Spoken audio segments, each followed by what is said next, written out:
Buenas noches a todos. Muchas gracias a Monseñor Acero por la invitación. Me siento muy honrado de estar con ustedes aquí en la agrupación leonesa. Y entremos rápidamente en materia. Traigo bastantes láminas, pero algunas las pasaremos rápidamente porque son fotografías para ubicarnos. Yo quiero que hagamos un ejercicio de imaginación y tratemos de remontarnos hace 5 siglos, aquí mismo en estas tierras, en este valle. Imaginémonos qué cosas estaban sucediendo cuando hace 5 siglos llegan al Valle de México estos 12 llamados los 12 apóstoles de México. Apóstoles porque, pues en realidad, entregaron todo, como los discípulos de Cristo, y representaciones hay muchas en diferentes iglesias del siglo XVI. Y aquí yo la siguiente lámina, por favor. Esta fotografía la tomé hace unas 3 semanas que estuve aquí en la Ciudad de México. Yo estoy viviendo en Querétaro, mi ciudad natal es Morelia, por eso soy vallisoletano como Monseñor Acero. Valladolid de Nueva España, que es Morelia, fundada en 1541. Y esta fotografía es de lo que queda del convento de San Francisco. Este es la fachada barroca, ya muy poco queda de lo del siglo XVI. En el siglo XVII se introdujeron motivos barrocos como los retablos que podemos ver por dentro, pero este conjunto conventual fue el más grande de toda América. No hubo en todo ese tiempo, y esto ocurrió hasta la época juarista, donde vino la desamortización de los bienes eclesiásticos, donde se pierden todos esos terrenos. Parte de los terrenos de lo que era el convento de San Francisco los tenemos hoy en la Torre Latinoamericana. Hay un templo metodista, está al otro lado el templo expiatorio de San Felipe de Jesús, y un montón de terrenos donde hay negocios, casas, pero toda esa cuadra era parte del convento de San Francisco, que empezó a construirse en 1524 a la llegada de los 12, y con el tiempo se convirtió en esta maravilla desde donde se irradió no solo conocimiento y espiritualidad, sino también una, digamos, función social integradora en la comunidad de la Ciudad de México. Siguiente, por favor. Me dio mucho gusto ver que ahí hay pendones celebrando los 500 años. Ahí están algunos pendones con los 12. No me detendré porque los detallaré enseguida. Siguiente, por favor. Aquí tenemos las razones de la llegada de los primeros. Sí, evidentemente que el sentido de misión es muy importante en la orden franciscana. El sentido de misión que se tuvo desde San Francisco de Asís, que fue a misionar. Él fue incluso a alguna de las cruzadas a tratar de evangelizar a Saladino, y enseguida les voy a mostrar una de las pinturas de esa época gótica, pero vinieron porque el Papa Alejandro VI, en la bula Inter Caetera de 1493, hay que recordar que en 1493 se hace el Tratado de Tordesillas. ¿Qué quiere decir esto? Pues toda vez que España completa la unificación de la península con la expulsión de los moros en aquel Annus Marabilis de 1492, ese año de 1492 ocurrieron 3 hechos extraordinarios en la historia de España. Primero, la expulsión de los moros. Segundo, la llegada de Colón a las Indias, o lo que él consideraba las Indias. Y tercero, en ese mismo año, Nebrija, en Salamanca, publica la primera gramática de una lengua europea, que fue el castellano. No hubo gramática del inglés ni del francés, sino hasta muchas décadas después. Se publica el primer sistema ordenado de una lengua moderna, y eso ocurre en el mismo año. Por eso es un año maravilloso, 1492. Bueno, pues al año siguiente España, ya toda vez que Colón había enviado noticias, regresado del primer viaje.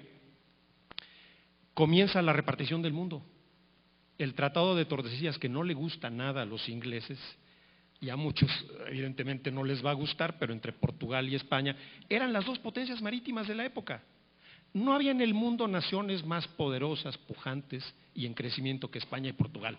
Las reinas de los mares dominaban los océanos, y con la llegada de Colón a las tierras hoy llamadas americanas, pues imagínense, rápidamente se sientan con el Papa y el Papa dice, a ver, aquí hay una línea divisoria y de aquí para acá es para Portugal y de aquí para acá lo que conquisten, colonicen, es para España, pero pongo una condición. Y la condición es, donde toquen van a llevar la palabra de Dios, van a evangelizar, van a dar a conocer el fundamento del cristianismo. Entonces, la segunda razón, además de esa bula, donde recomienda expresamente a donde vayan, lleven la palabra, lleven la fe verdadera, es la petición de los franciscanos a Roma, directamente al Papa. Ya para entonces estamos hablando del Papa Adriano VI, ya estamos hablando de 1500 y tantos, ya con el respaldo de Carlos V, que ya para 1519 ya es el emperador, don Carlos de Habsburgo. Entonces, con esa gran influencia que tiene el emperador en Roma y con la petición de los franciscanos es que Adriano VI autoriza. Y la tercera razón fue el consejo de los franciscanos flamencos al emperador. Como bien dijo nuestro amigo Fray Antonio, llegaban pero todavía no tenían esa autoridad apostólica. Entonces fueron una avanzada, fueron una especie como de Juan el Bautista, que llegaron por delante, preparando la llegada de los 12, que ya venían con toda la autoridad formal. Entonces, estos tres flamencos, que eran muy cercanos a la corte de Carlos, cercanísimos, aconsejan. El emperador Carlos se había formado con los franciscanos de Flandes. Acordémonos que él nació en Gante, en el año 1500. Y entonces, uno de sus mentores había sido precisamente Juan de Tecto, que ya en 1523 estaba en Nueva España. Entonces, como su profesor y como Pedro de Gante era pariente, nada más que digamos que no se podía decir abiertamente que eran parientes, ¿no? Porque resulta de que Fray Pedro de Gante era hijo de una aventura que tuvo el emperador Maximiliano de Habsburgo, no confundirlo con el otro que estuvo en el siglo XIX por acá. No, este era el emperador del Sacro Imperio Romano Germánico, Maximiliano de Habsburgo de Alemania, abuelo de Carlos V, y bueno, pues en uno de sus deslices tuvo este hijo fuera del matrimonio, un hijo natural, que fue Fray Pedro de Gante. Por lo tanto, en la relación epistolar que luego Pedro de Gante envía al emperador, le dice, y como parientes que somos, su majestad, quiero decirle, y le recalca, porque somos parientes, su majestad. Entonces, bueno, pues sí, son parientes. Había una palabra muy fea que se usaba, era bastardo, palabra horrorosa, que ya no se usa, ya es un arcaísmo, pero bueno, pues esto nos ilustra la circunstancia. Siguiente lámina, por favor. Aquí vemos el primer grupo. Yo dividí los tres primeros grupos, las tres primeras oleadas, porque son las más importantes. Luego vinieron muchos más, desde luego. A mediados del siglo XVI ya estamos hablando de cerca de 300 franciscanos. Pero estos primeros tres grupos tienen características peculiares. El primero son los tres flamencos que llegan en agosto de 1523. El propósito es ayudar a las necesidades espirituales de los europeos. Acordémonos que recién se consumó la conquista de Tenochtitlan, 1521, y 2 años después llegan estos santos hombres. Son los flamencos. Jean de Glapion, confesor del emperador, los sugiere a Juan de Tecto, Juan de Ahora, Pedro de Gante, son evidentemente aceptados. Juan de Tecto y Juan de Ahora morirían en la expedición fallida, una de las tonterías más, digamos, una de las insensateces de las que tuvo Cortés, que para mí también fue un personaje destacadísimo, uno de los personajes más maltratados por la historia, que debemos estudiar más y debatir más. Cortés fue extraordinario, pero cometió un error, el haber ido a las Cibueras a perseguir a Cristóbal de Olid. Ese viaje fue infructuoso, solamente fue lloradera y tragedia, y entre otras cosas se mueren los dos frailes flamencos que lo acompañan, Juan de Tecto y Juan de Ahora, mueren de hambre, dice Mendieta, recargado en un árbol muere Juan de Tecto, no sabemos a ciencia cierta, pero el hecho es que el que se queda es Pedro de Gante, y Pedro de Gante fue muy longevo, murió hasta los 93 años, me parece. Estos son los tres primeros. Siguiente, por favor. El siguiente grupo son los 12 apóstoles de México. Ellos ya tienen como propósito la evangelización, ya tienen toda la autoridad formal de la orden, de su provincia, y Fray Francisco de los Ángeles Quiñones, quien era el ministro general de la orden, como bien se dijo hace un momento, los seleccionó directamente. Totalmente coincidimos, no fue al azar, no fue a ver quién quiere ir o a ver a quién mandamos, no, a quién debemos enviar. Y él estuvo a punto de venir, pero ya no pudo venir, aquí están los nombres, pero los detallaré adelante. Y el tercer grupo es la famosa barcada de los 20 de Fray Antonio de Ciudad Rodrigo. Unos de estos 12 apóstoles, a la cabeza venía Fray Martín de Valencia, un hombre docto y santo, pero uno de estos, digo, todos fueron notables, pero uno de estos, que fue Fray Antonio de Ciudad Rodrigo, vio la inmensidad de las tareas y vio que se requerían muchas manos, muchas voluntades, y entonces unos años después habla con sus hermanos y deciden organizar una barcada. Esta palabra no la van a encontrar en el diccionario porque no existe, es un neologismo, pero digamos es un arcaísmo porque se usaba. Era organizar una expedición de barco para venir a las Américas. Y ahí va de regreso Fray Antonio de Ciudad Rodrigo a organizar la barcada y escoge a 20 jóvenes franciscanos que vinieran a las Américas, y entre ellos llegaron algunos excepcionales como Bernardino de Sahagún o como Andrés de Olmos, ¿no? Entonces, este tercer grupo, la barcada organizada por Fray Antonio de Ciudad Rodrigo, trae a joyas como esta, Jacobo de Testera, noble francés.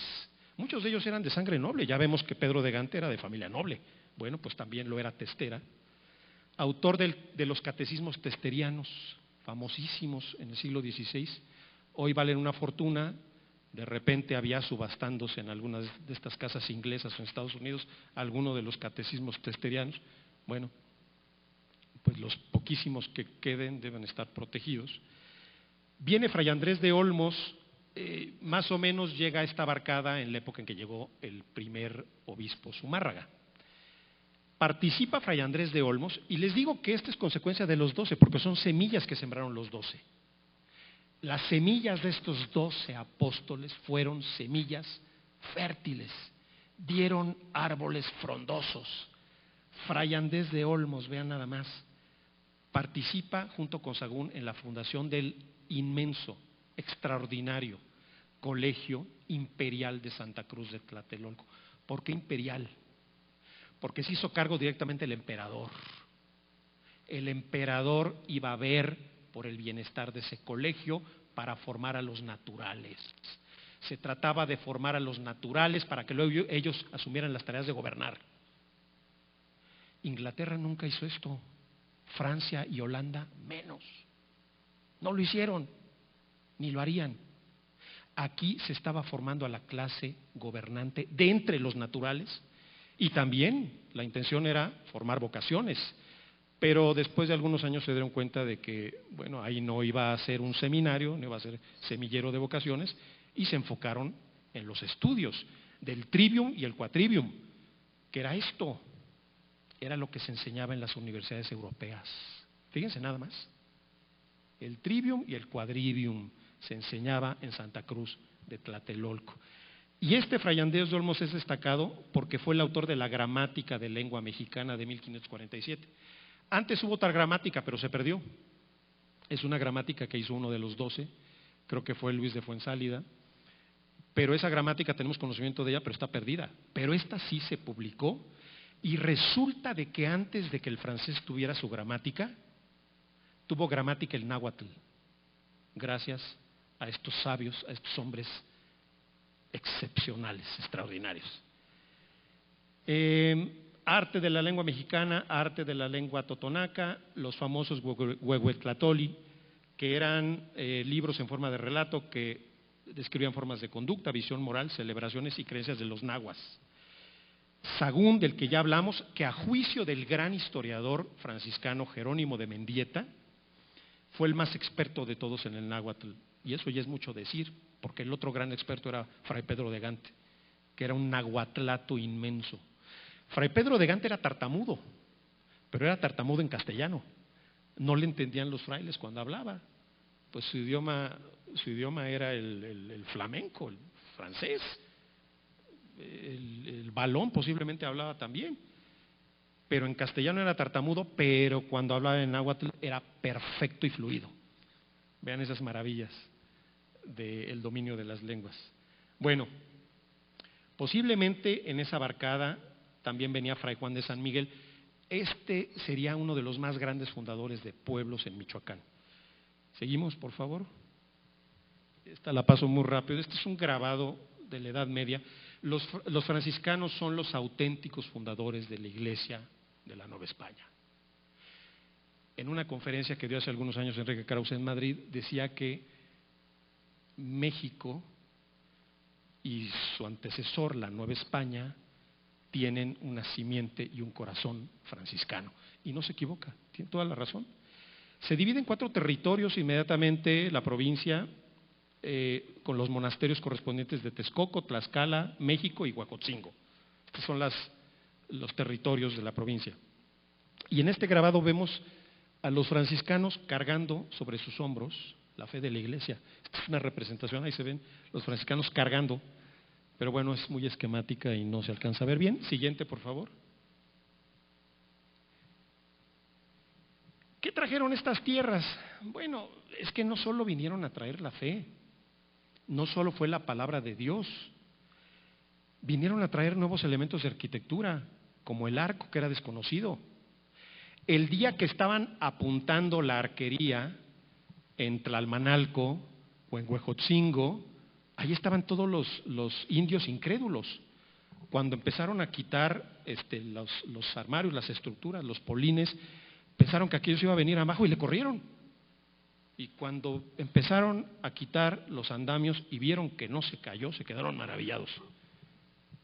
Entonces trajeron conocimientos de arquitectura, de filosofía, de cultura, de arte, nombres y apellidos para las personas, darles dignidad, compartirles dignidad, no había que dárselas, ya eran dignos, solamente era reconocérselas.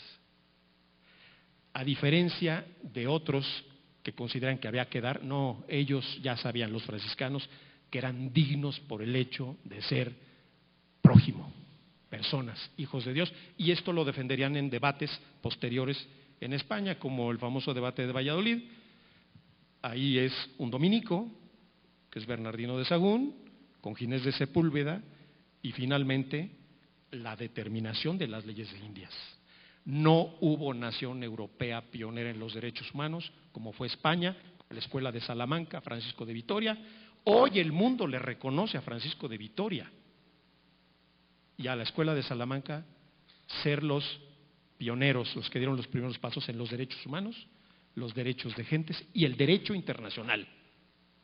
Por eso hay un busto en las Naciones Unidas de Francisco de Vitoria, padre del derecho internacional. Bueno, pues todo eso trajeron. Trajeron la crianza de animales domésticos. Acá en América no había animales de tiro, por eso no desarrollaron la rueda ni la carreta. No había animales grandes de tiro. Los trajeron los españoles y al poco tiempo les enseñaron a criarlos, a los naturales. Se termina la poligamia. Esto consolida la sociedad, educación masiva, desde luego la hazaña de las lenguas prehispánicas. Miren ustedes, los que son muy indigenistas o los que se sienten nacionalistas, pero ese es un falso nacionalismo. Nacionalismo auténtico es reconocernos en la integridad de lo que somos. Somos una fusión de dos visiones del mundo, de dos culturas. No hay perdones, ni vencidos, ni vencedores, como dice la placa que está ahí en Tlatelolco, que escribió Torres Bodet, sino fue un encuentro y fue maravilloso. Qué bueno que llegó España con la Ilustración y con la fe. Qué bueno que no llegó Inglaterra. Por Dios, no estaríamos hablando. El asunto es de que todas las poemas de florituras de Netzahualcóyotl, el rey poeta, toda la leyenda de los 5 soles, todas esas mitologías de la llegada a Aztlán, su cosmogonía, todo eso se hubiera perdido en los primeros años si no hubiera sido porque los frailes, junto con sus alumnos de Santa Cruz de Tlatelolco, se dieron a la tarea de incorporar las grafías del alfabeto latino a los fonemas de las lenguas de los naturales. Fíjense nada más, y de repente los naturales ya tenían una lengua escrita que se podía transmitir y no la oralidad que se iba a perder en el camino. La oralidad hizo que se perdieran todas las lenguas y las culturas y los conocimientos de la mayor parte de los pueblos indígenas de Norteamérica, mal llamados pieles rojas. Bueno, se perdió todo eso, acá no, acá no.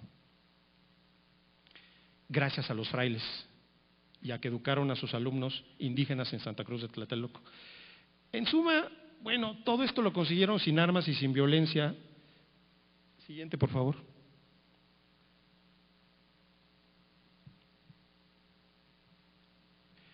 Esta es una foto de Huejotzingo, ahí está un fresco con los 12. Siguiente, no me entretengo mucho porque me queda poco tiempo.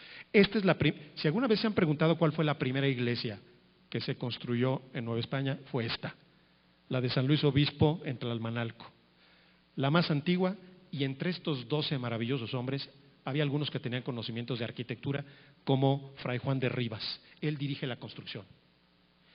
Allí en Tlalmanalco, la cabeza, bueno, el mando superior, pues era evidentemente Fray Martín de Valencia. Siguiente. Pero tenemos un contexto europeo. Por tiempo no me voy a entretener, pero les voy a dejar la presentación para que la compartan, porque hay mucho de lo que quiero platicarles, pero el contexto europeo es amplio y complejo. Rápidamente diré que el impacto que tuvo San Francisco de Asís en el mundo medieval. Había un predicador llamado Joaquín de Fiore, un calabrés en la Edad Media. Sus seguidores eran los joaquinitas. Bueno, pues él nació antes que San Francisco, pero evidentemente oyó hablar de San Francisco, de su vida, y se conmueve profundamente. Y él había escrito un tratado en donde dividía la historia de la humanidad en 3 eras distintas: la era del Padre, la era del Hijo y la era del Espíritu Santo. La era del Padre es cuando Dios le habla al pueblo de Israel, básicamente el Dios del Antiguo Testamento. La era del Hijo es a partir de la llegada de Cristo. Joaquín de Fiore y San Francisco vivían en la era del Hijo, pero Joaquín de Fiore consideró que ya estaba terminando la era del Hijo y venía la era del Espíritu Santo, porque de repente llega alguien excepcional, San Francisco, y lo interpretaron como una venida de alguien que venía a anunciar a Cristo, la segunda venida de Cristo. Era un hombre virtuoso, además tenía los estigmas, además era infatigable, de una piedad y de un amor increíbles. Entonces, él interpreta esa señal como que estaba empezando la era del Espíritu Santo, y decía Joaquín de Fiore, esto va a concluir con que el mundo, antes de la llegada, antes de la parucía, el mundo va a ser regido por los frailes, con una visión de humildad y de amor. Bueno, pues imagínense, después tiene lugar en Europa la Reforma Protestante y Erasmo de Róterdam. Erasmo lo que propone es una vuelta a la humildad, a la sencillez. Algún oportunista como Lutero se quiso colgar de Erasmo se lo quiso sacudir. Evidentemente Erasmo no apoyó a Lutero, Erasmo siguió siendo católico, pero fue un catolicismo crítico malinterpretado en su tiempo, y muchos de estos franciscanos fueron acusados de erasmistas. De entrada los de Flandes, pues eran erasmistas para muchos, y también algunos de los 12. Años después, alguno de los franciscanos fue sorprendido leyendo un libro prohibido de Erasmo, y fue acusado y fue encarcelado, iba a ser procesado, porque estaba tomando notas del libro de Erasmo y eso estaba prohibidísimo. Bueno, no era para publicarlas, era para hacer un estudio personal, íntimo, pero bueno, así funcionaban las cosas. Erasmo, ¿qué decía? Decía que teníamos que volver a los principios fundamentales del cristianismo: amor, caridad, pobreza, humildad. Le hacía todo el sentido a los franciscanos, todo el sentido. Seguimos, por favor. Híjole, se me está yendo rápido el tiempo. Discúlpenme, me emociono.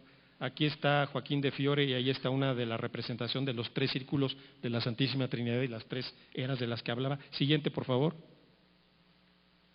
Duns Scoto, aquel franciscano escocés que fue el primero que fundamenta teológicamente, que explica, bueno, doctor de la Iglesia por algo, la Inmaculada Concepción de María.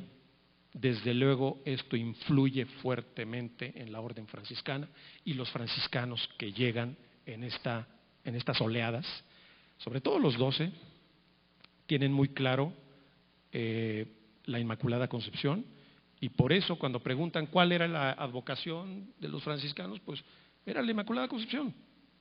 Siguiente. Ahí tenemos a Erasmo. Esta es la famosa pintura de Hans Holbein el joven. Siguiente.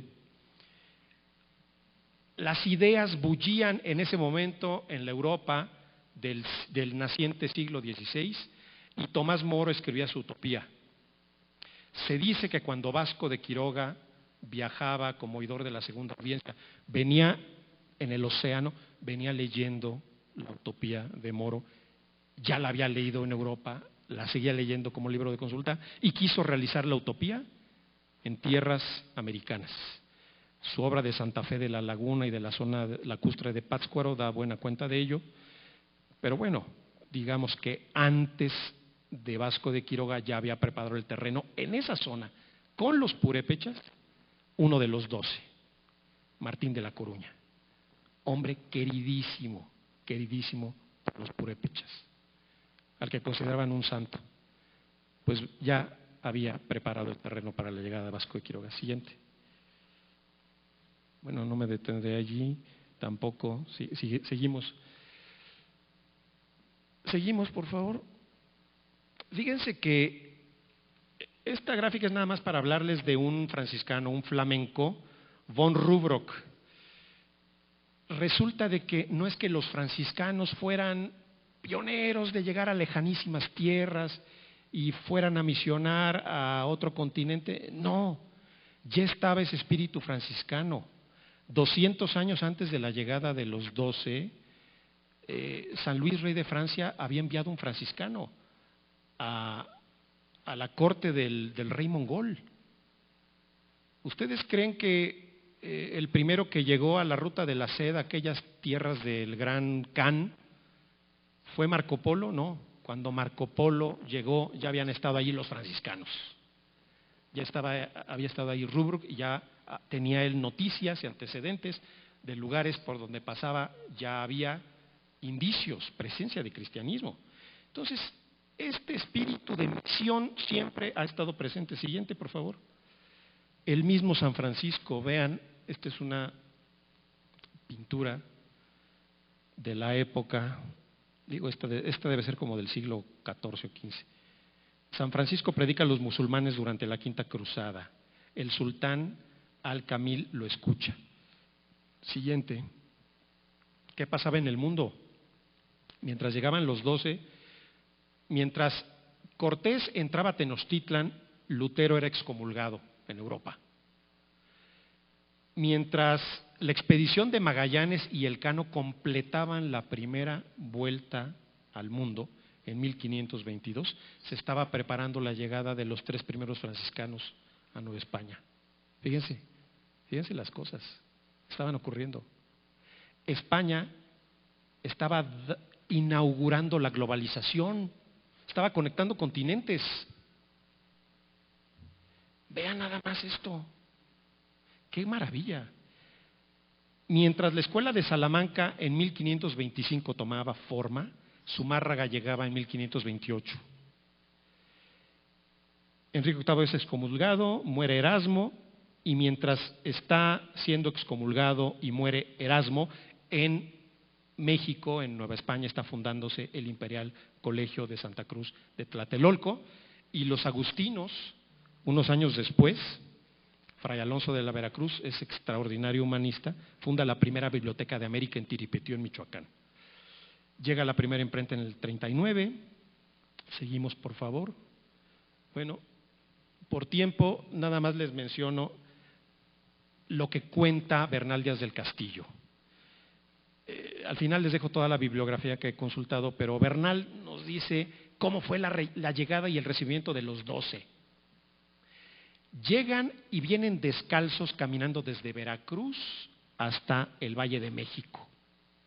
Cuando se van acercando, Cortés manda que por todos los lugares por donde pasen les tiendan flores, digamos que les den bienvenida, no los molesten, les permitan el libre paso. Los indígenas, los naturales, se asombran de verlos en su pobreza, de verlos descalzos, de verlos con un sayal raído, de verlos que no traen equipaje, no traen cosas, más que su manto. Y empiezan a decirles motolinia, motolinia, a todos eran motolinia, pobrecitos, pobrecillos. Uno de ellos, como ya sabemos, Benavente, Toribio de Benavente, decide incorporarlo a su nombre y desde ese día él se llama Toribio Motolinia. Pero entonces, aquí lo que es curioso es que cuando ya llegan a Texcoco, llega Cortés en su caballo con su séquito, con ellos venía el Guatemuz, así decía Bernal Díaz del Castillo de Cuauhtémoc, que ya estaba sometido, bueno, pues iba en la comitiva, ¿no? Y entonces Cortés se apea del caballo, desciende y se acerca humilde a hincarse y a besarle el sayal a Fray Martín de Valencia con humildad y con devoción, y causa gran espanto entre los indios. ¿Quiénes son estos desarrapados? Que el gran Cortés, que el conquistador, se hinca y se postra ante ellos. ¿Quiénes son? ¿De dónde vienen? ¿Cuál es su naturaleza? Intrigadísimos y asustadísimos. Después se asustarían más cuando ven que aquellos hombres, ya que estaban establecidos en Texcoco, no querían manjares, les ofrecían pulque, no querían pulque, les ofrecían mujeres, no querían mujeres, les ofrecían comida, abastos, no querían nada. Y por el contrario, cuando caía el día se retiraban, decían ellos, a decir de Mendieta, a llorar. No, no era a llorar, era a rezar y seguramente a cantar el Pange Lingua como el canto gregoriano, y pues ellos lo interpretaban que se ponían a llorar. Pero esto era lo que ocurría.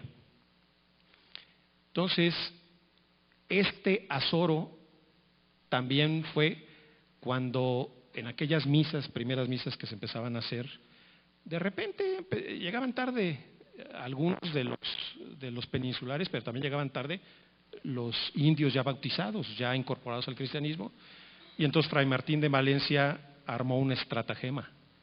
Un día llega un poquito tarde Cortés y con su castigo, el que usaban los franciscanos, lo fustiga. Y los indios más asustados porque Fray Martín de Valencia estaba castigando a Cortés por llegar tarde. A la siguiente misa todos estaban puntualitos ahí. Todos llegaron temprano. Aquí los tenemos, siguiente por favor. Aquí los tenemos, Fray Martín de Valencia, el superior. Francisco de Soto, muy docto, desempeñó diferentes oficios. Martín de la Coruña, este fue el primer evangelizador de Michoacán, un hombre santo. Toribio de Benavente. De Toribio de Benavente, siguiente por favor. Sabemos más de él porque él fue el más prolífico escritor de los 12, aunque muchas de sus obras están perdidas. Pero gracias al gran sabio mexicano, historiador, don Joaquín García y Casbalceta, que en el siglo XIX se dio a la tarea de ir a archivos españoles y consultar en fuentes europeas, él rescata los escritos no solo de Mendieta, sino de Benavente, y muchos otros escritos para felicidad de todos nosotros y para empezar a comprender mejor esta etapa histórica. Lamentablemente el siglo XIX se caracterizó por ser antiespañol, malamente, ignorantemente y con saña política. Pero fíjense las paradojas, ahí es donde descubrimos toda la riqueza de la obra de los españoles en estas tierras y cómo no vinieron a imponer, vinieron a dar, como dijeron en el diálogo de los 12. Ahí está Fray Antonio de Ciudad Rodrigo, García de Cisneros, que fue el primer provincial, Luis de Fuensálida, docto en las lenguas, filólogo, Juan de Suárez, Andrés de Córdoba, Juan de Palos, estos dos eran legos, murieron en la Florida, en las expediciones aquellas, uno con Coronado, Fray Juan de Rivas, que como ya vimos, pues fue uno de los constructores y también aprendió las lenguas a la perfección. Siguiente. Ahí vemos esta escena en una de las pinturas que está en Ozumba, ya se está borrando uno de los frescos de Ozumba. Ahí está Cortés postrándose ante Fray Martín de Valencia. Siguiente, por favor. Bueno, aquí se narra cómo decían que estos pobres deben ser enfermos o deben estar locos, dejadlos vocear a los miserables, están loquitos los pobres, no quieren nada, no quieren nada, lo único que quieren es trabajar, amar, alabar a Dios. Siguiente. Bueno, pues ahí tenemos que Motolinía entendió perfectamente que había que acabar con los ritos y las idolatrías, con los sacrificios, evidentemente. Siguiente. Aquí está uno de los sueños que tenía Motolinía, pero aquí está ilustrado a la manera de los tlacuilos en uno de los códices. Ahí se ve que dice Fray Martín de Jesús. Martín de Jesús fue Martín de la Coruña, que fue el adelantado en Michoacán. Vemos que ellos tenían la conciencia de que los ídolos eran demonios, pero hasta ahí lo dejaré por cuestiones de tiempo. Vamos concluyendo. Siguiente lámina, por favor. Me voy a la última. Esta es materia para otra conferencia y es el diálogo, la siguiente, dos más, es el diálogo y los coloquios entre los sabios nahuas y los franciscanos. Este libro lo escribió Sahagún, se redescubrió hasta el siglo pasado. Miguel León Portilla, el gran erudito, hace una labor de investigación compleja. Ahí se los dejo de tarea, los diálogos y los coloquios de los 12 sabios franciscanos con los sabios de los indígenas no tiene pierde, es una auténtica maravilla, un intercambio de conocimientos en una atmósfera fraternal y amorosa. Y bueno, ahí están Miguel León Portilla y su maestro Garibay Quintana, que fue miembro de la Academia de la Lengua y de Historia, que recibió la Belisario Domínguez en 1968 y sacerdote católico, que a pesar de que fue el más grande nahuatlato del siglo XX, erudito, a más no poder, maestro de León Portilla, no desatendió sus tareas parroquiales. Muchas gracias por su atención.